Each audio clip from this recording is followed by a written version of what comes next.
Hello everyone, thank you for coming and listening and watching. This is CPAP Diaries.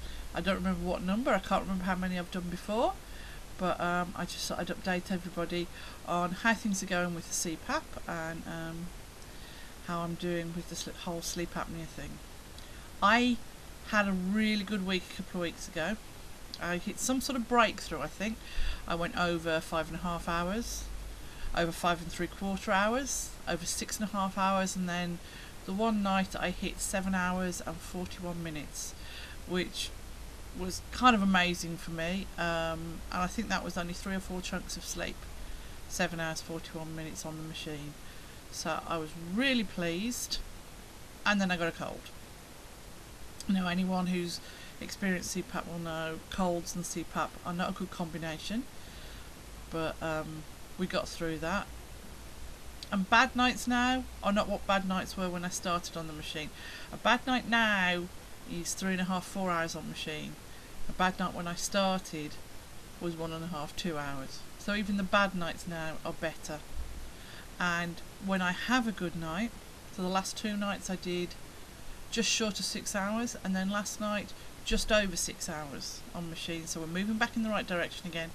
And when I have a good night, I feel so much better during the day.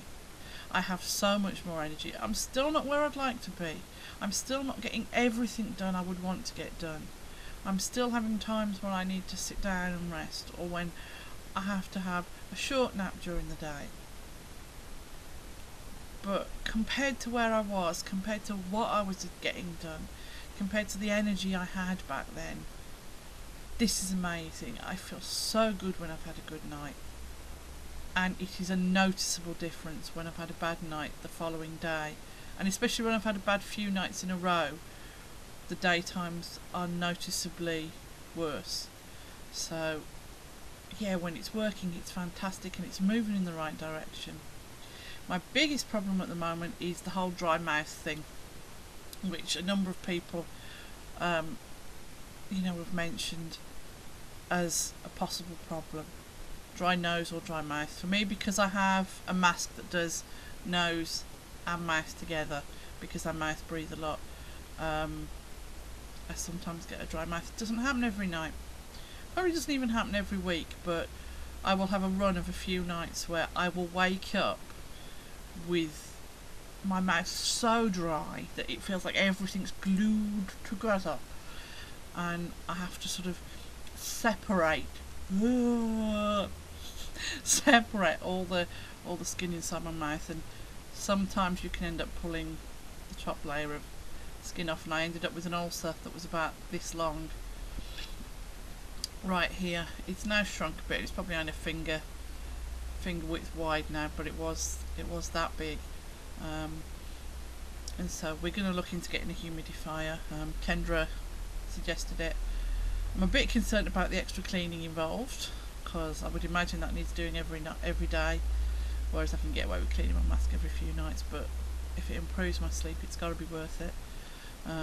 Hospital have one we can borrow for a few weeks to see if it suits us, because no point spending all that money if it's not going to help much.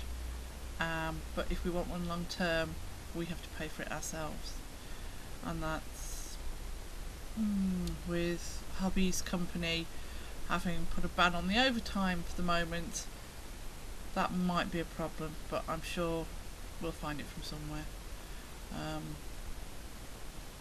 because it's such a positive difference already, and if we can get dry mouth situation sorted as well, then so much the better. So that's where I'm at.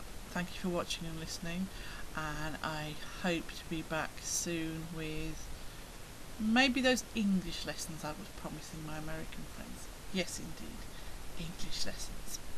We'll see.